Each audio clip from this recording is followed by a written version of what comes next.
Hello, here we are with an unboxing and hands-on with the BlackBerry Leap, the latest device in the BlackBerry range of smartphones.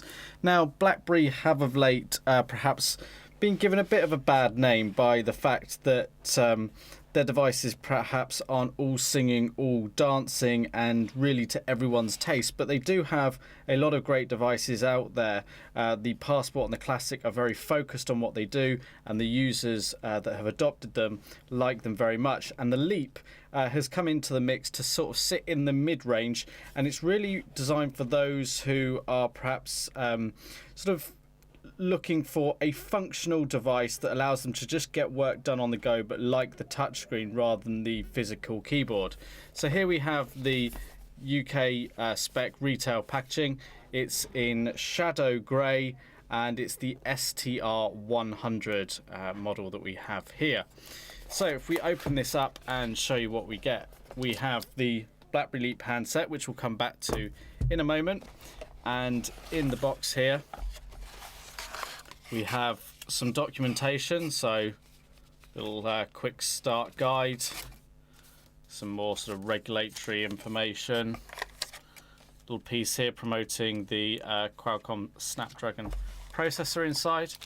We then get the standard sort of affair, a USB to micro USB cable for charging the phone or connecting it to a computer.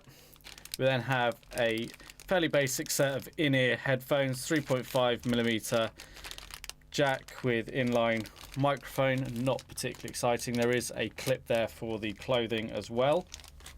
And then lastly, we have the 3-pin UK mains adapter on the top, which has a USB port to which you can connect the provided USB cable.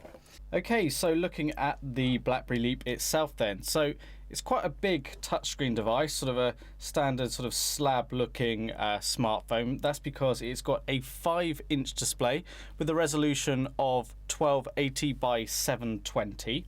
On the front here, we've got a 2-megapixel front-facing camera capable of 720p video recording, 5x digital zoom. We've got the earpiece, a variety of sensors and notification light. We've got the BlackBerry logo. There's no physical buttons here.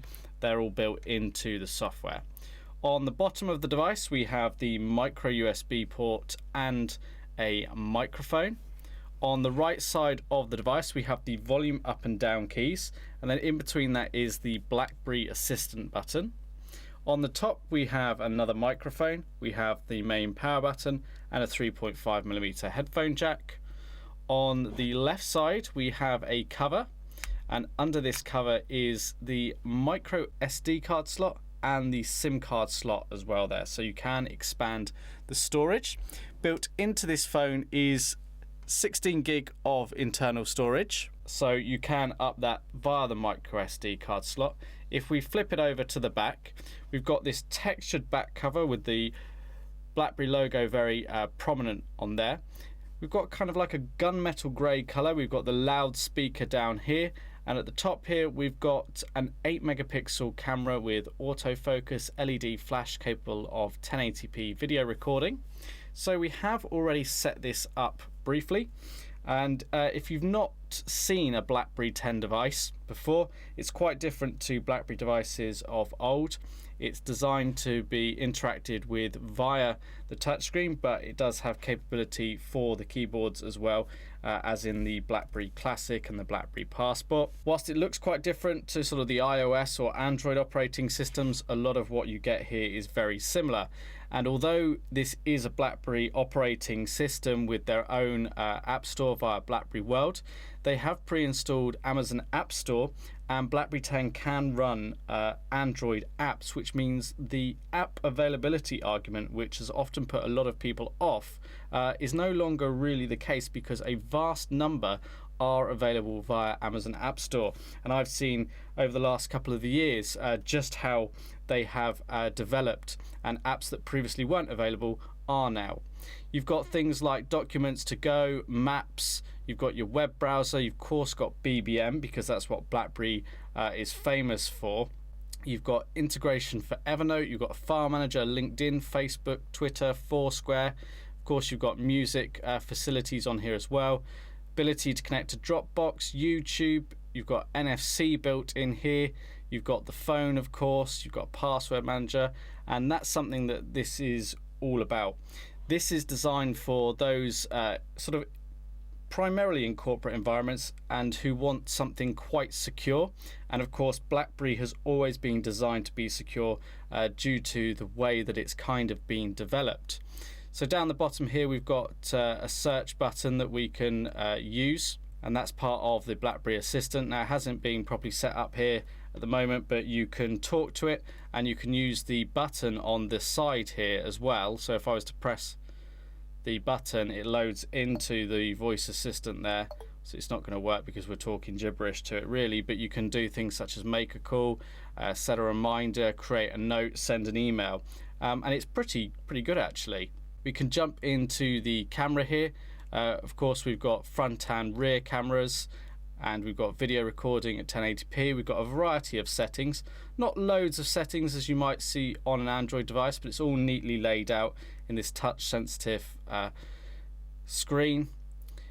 We can slide up to the home screen here, and you've got your sort of live tiles, if you like, where you can see what you've been doing. You can close them down quite simply, or you can jump into those if you want as well. If we slide across here, we've actually got all your emails and messages that come in under BlackBerry Hub.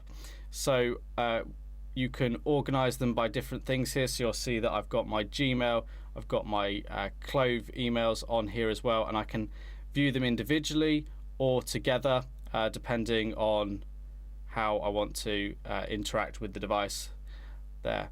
Of course, got the phone dialer, make all your calls, etc. So another big feature that BlackBerry are kind of touting here is the best-in-class keyboard, and I know there's some very good keyboards out there, but the typing experience on here is very good. It's very accurate. The large screen certainly helps, and it's been voted best in class. So that says something about this device. If you do a lot of typing on a touchscreen, you're going to get quite a bit actually out of here. So it comes with a 24-month warranty, and built into the back here is a 2800 milliamp lithium-ion battery, Bluetooth, Wi-Fi, of course, GPS. It's only a dual-core processor, 1.5 gigahertz, so it's not the fastest. And you've got 2 gigabytes of RAM paired up with this, so it should get you through what you need to do. But if you're doing a lot of multitasking, it may struggle a little bit, but we'll feedback on that in our full review, which will be available on blog.clove.co.uk and of course youtube.com/Clove Technology. So be sure to check them out. This retails SIM-free £175 plus VAT at the time of recording, so that's £210. So quite cost effective really when you consider what you get, but we'll see whether it's actually worth that money when it comes to the full review. But until next time, thanks for watching.